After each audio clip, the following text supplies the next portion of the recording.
this is the case in your study, good, go ahead, no problem. But in case if you can introduce few latest, it will be a good addition. Let's move towards the next presentation of the day, which is Legman. And when Legman is not there, Tayan Jun. Yeah, I'm here. Yes. Yes, Tayan, it's your. Okay. Let me share the screen. Just a moment. Yes. Okay. No problem. Okay. Yes, something is coming up. Yes, you can see all these slides. Yes, we can see this wonderful building, very tall one. Yeah. Thank you. Yes, just a moment.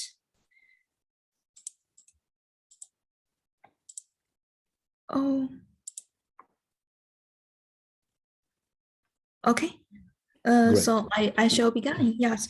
For now, I'm doing my PhD just in the Technical Malaysia University, and today I want to share the revisit social capital for the supply chain resilience.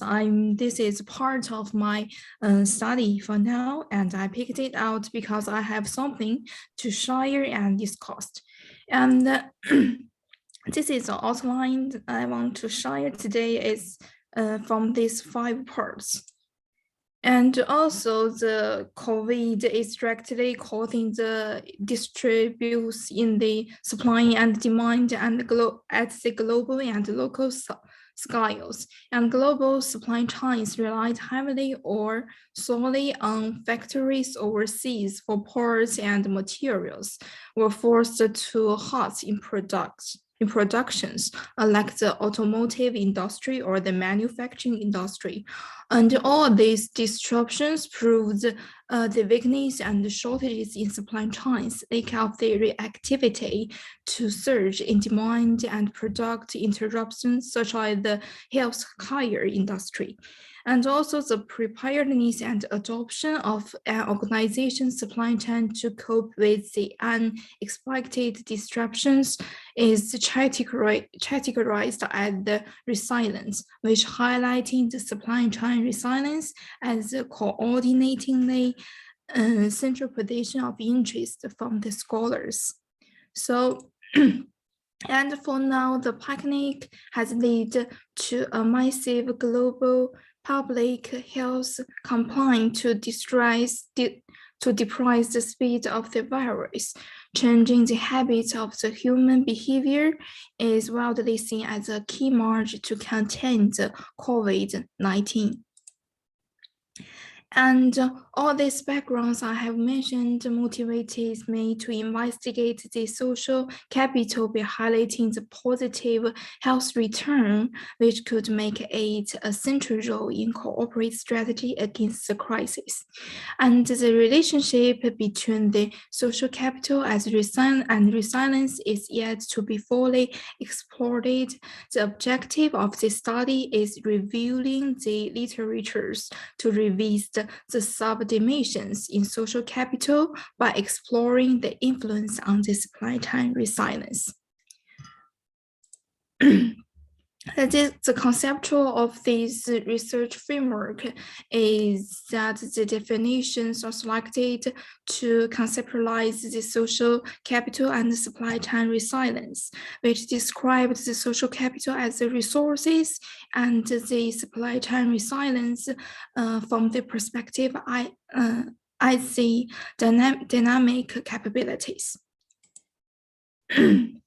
And through the reviewing, I found increasing scholars investigated an integrated perspective to capture the effects of the subdimensions of the social capital, which contains the relational, cognitive, and structural capital, rather than taking a single and limited view.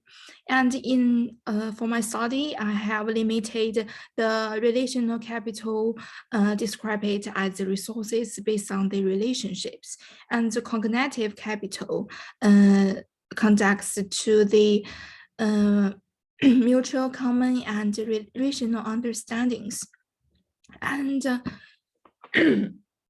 sorry about that. And we defined the structure capitals from the linkage between the people across the organizations. And this is the methodology I have chosen is from the literature review tools like the context analysis, from the research problems and keyword selection, and to searching for the articles from the Scopus Scientific Journal or the Google Scholars, all these websites, and screen for the new findings and topics related to these keywords, and also the field of the supply chain management have been chosen as shown here. And after we doing all this, we have the finally selected the article to do the assignment. And the conclusions here, as I propose, as I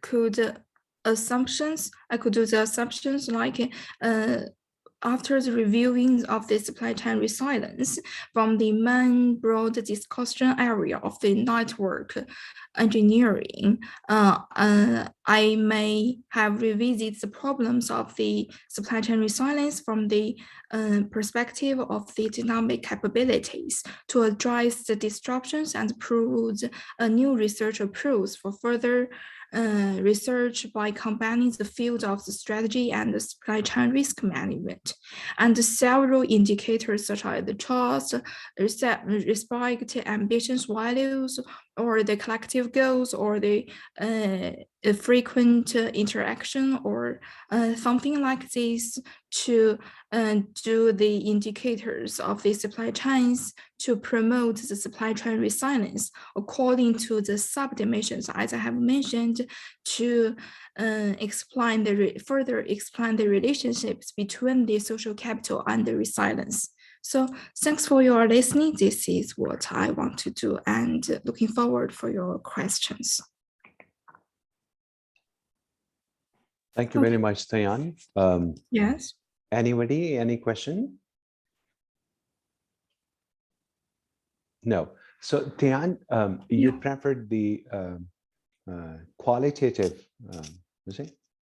qualitative analysis over quantitative. Am I right?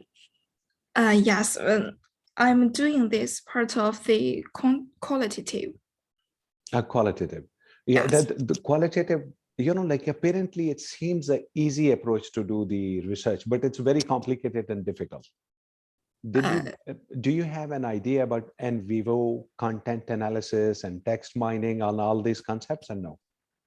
Yes, I am developing the questionnaires and some items here according to the literatures I have been reviewing.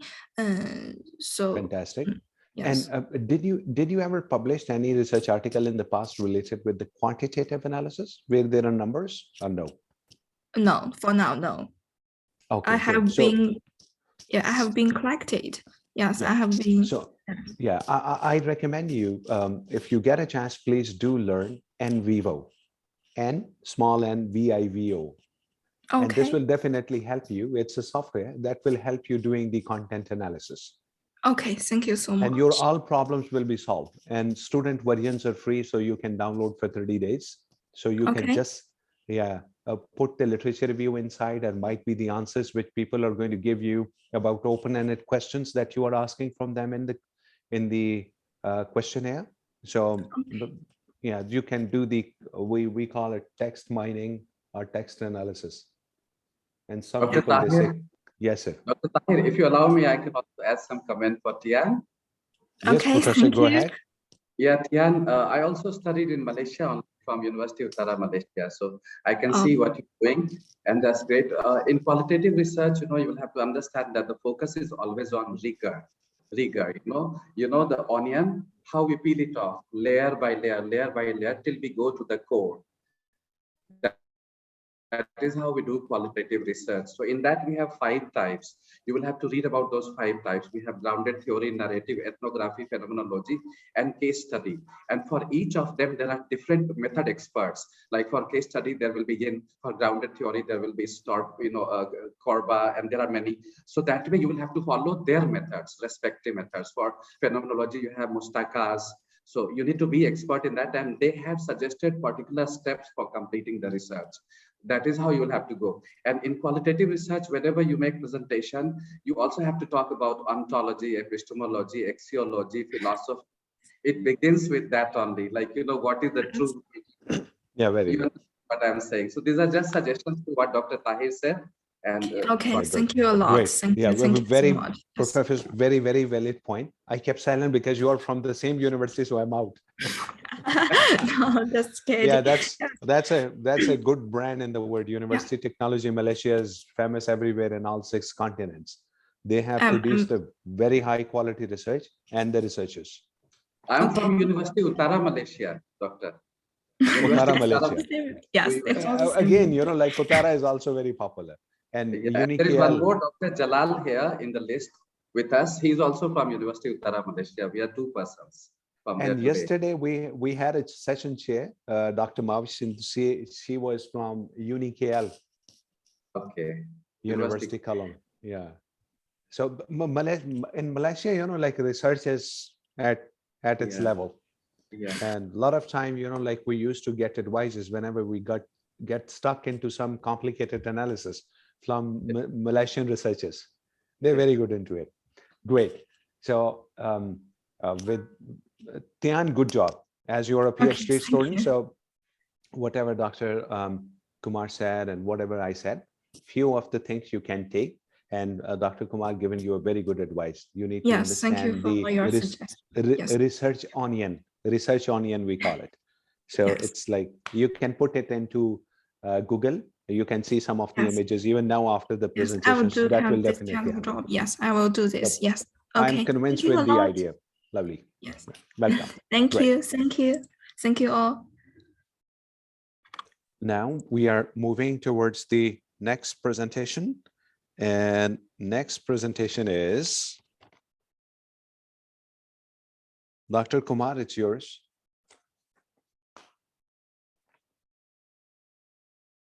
Dr. Kumar, you are muted in case if you are talking. Yes, now I'm sharing my.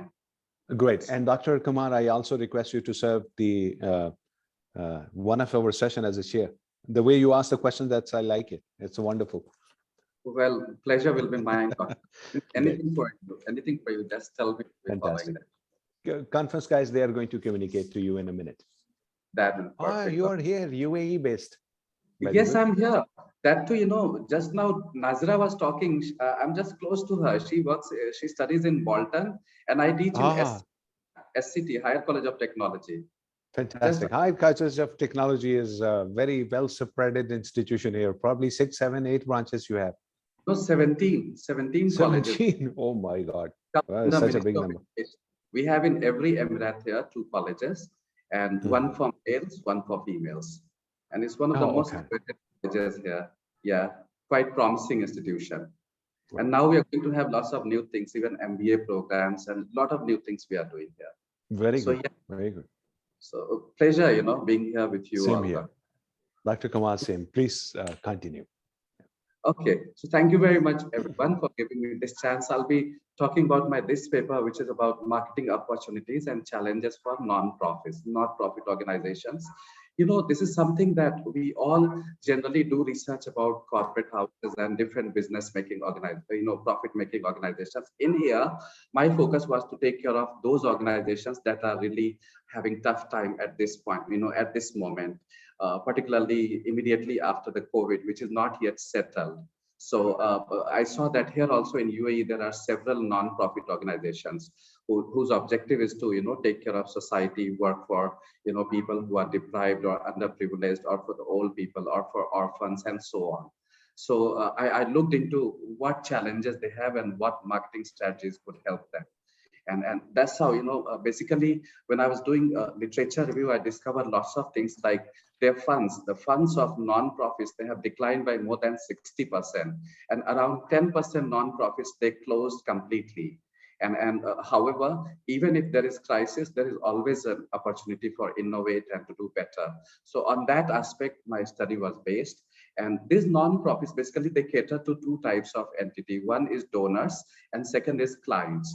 They depend on funds that they receive from donors, and those funds they use for clients in several areas, including priority sector like health, education, livelihood, skills development, and so on. So my research objective, let me move to next slide. My research objective, and you could have already understood that what was the methodological gap. This type of research generally cannot be done using quantitative research, wherein we want to establish relationships and influences, etc. Also, we didn't want to go for case study, because there we have to take an organization and study that particular thing. We didn't want to do narrative also, wherein we go on following storytelling format, or it wasn't also part of phenomenology. It basically fitted in review category. So for that, I used, integrative synthesis review research method. And in that method, there are 4 steps. Step 1 is to design the review. What type of review it will be. There can be many types of review. Review can be, it can be a simple literature review paper. It can be bibliometric review. It can be meta-analysis. It can be scientometric review. So I chose a normal review paper. And that is step 1, designing the review, wherein we formulate research questions, etc. In step 2, I designed, in step 2, what we do, we look for different options. We look for like how exactly we are going to conduct the review. And in that, we decide that what type of papers we'll be referring to, what type of databases we'll be referring to, and all those things. So definitely, we chose the top databases in the beginning, for example, JSTOR, Oxford, Cambridge, ISI, Scopus. And of course, after that, the major databases like Springer, Taylor, Francis, etc. And from there, we chose the highly cited papers, the papers that have been cited several times because they already have proved themselves, and so on. So that was in second step of integrative synthesis. And in third step, what we did, we selected, few articles that we are going to include in this study. And we did the actual analysis of that. Analysis was basically done on the basis of abstracting the central idea and theoretical perspective of those chosen papers that we selected finally. And in step 4 of this type of research method, we actually do the writing.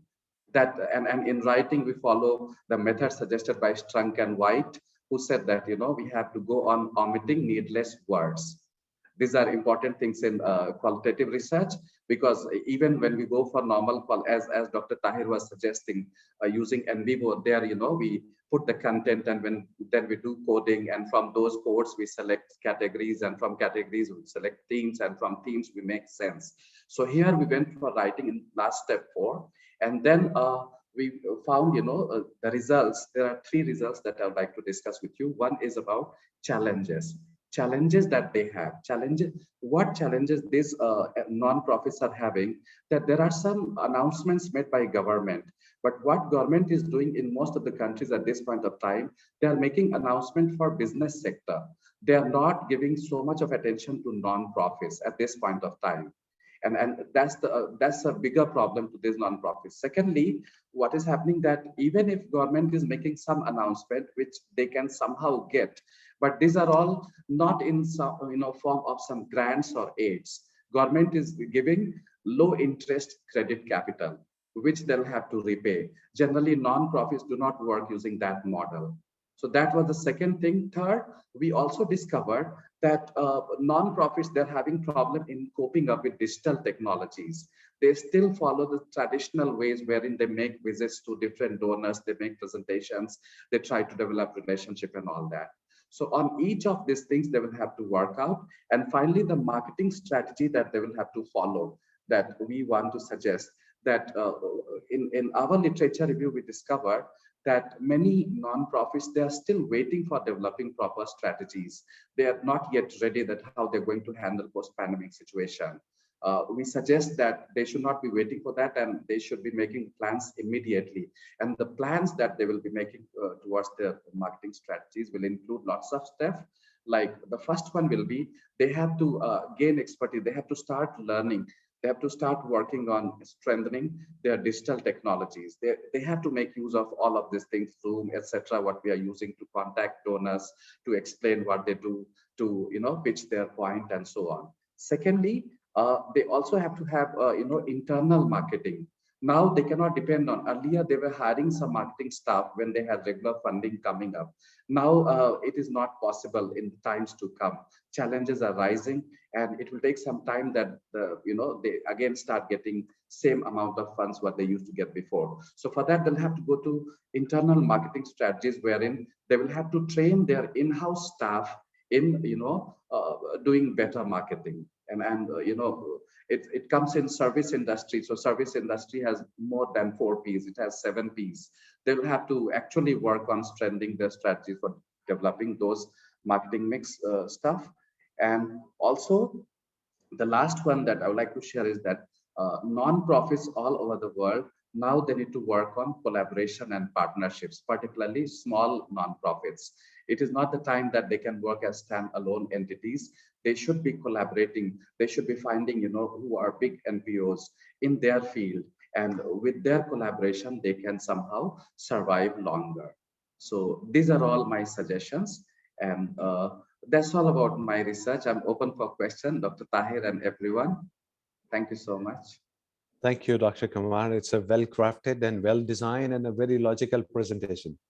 You haven't left any room where we can ask a question, but in case if anybody would like to have more clarity on the concept, the house is open. You can ask any question. Nazira, Tian, would you like to ask any questions? If no, from my side, no questions. It's a very well done work. I'm so happy that I joined your session. So somebody was saying something? I was saying thank you so much, Dr. Tahir, and everyone. And thank you, sir. Your presentation is done. And I request you to join the main session, all of you, because we are done here. Is there anyone in the session who has not presented yet? Yeah, because Doctor. So far, my presentation actually in the 5th session. I'm here, but I'm in next session. Yeah, you will present into the next session when the session will come. Okay. Okay, sir. So let's go back to the main session now, because so far, Ms. Nazira, Tian, and Dr. Kumar have presented. Doctor, how do we go to main session? Like if you go to the right side bottom, there is a blue button, leave room. Okay, and after that? Once you click at the leave room, you will get 2 options. Leave the meeting, don't click at that. Then leave the breakout. Okay, doctor. Once you click at the leave breakout room, you will go to the main session. And from there, you can ask them to transfer to any other session which is going on. And okay, Dr. Kumar, you will be serving as a session chair for session 5, theme 2, marketing and management. We will begin that at 2:20. Okay, doctor. Thank you, sir. Yeah, great. Thank you, doctor. Bye. Everyone, please join the main room back. And from there, you can ask them to switch you to any other room wherever you would like to go. So we are done here. And in case if somebody is going to come, we will send you a message to come to the marketing session again. So far we are free. I cannot find that how to go to the next session, to the main. Yeah. If you go to the extreme right side at the bottom, there is one blue button, leave room. Yes. Can you? Yeah. If you click at the leave room button, and then you will see another blue button, leave breakout room. Okay, I click first on leave room. Yeah. Yes. There is leave meeting or leave breakout room. Breakout room.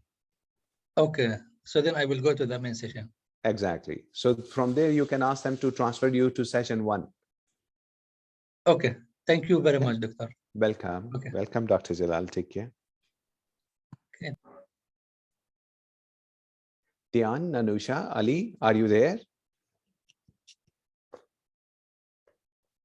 Yes. Yeah, Tian, let's go to the main room.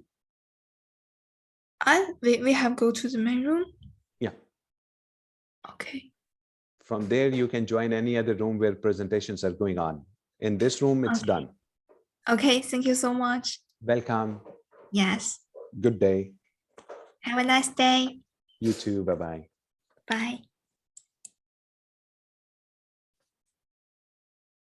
Anusha, Kamal, are you there? Sir, actually, I'm from the hosting team. Sorry, Anusha, I can't hear you, but let's go to the main room. Yes, sir. Extreme right side, if you